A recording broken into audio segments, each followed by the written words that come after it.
ลุยจักไปแล้วแป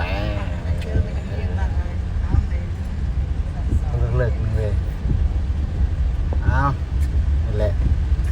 เส้นทางในสวนยามฝนเนาะเจอน้ำปลาไหลลงมาหอมนัก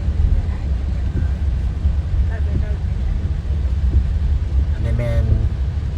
เขตเส้นทางที่จะเข้าไปในตัวเมือง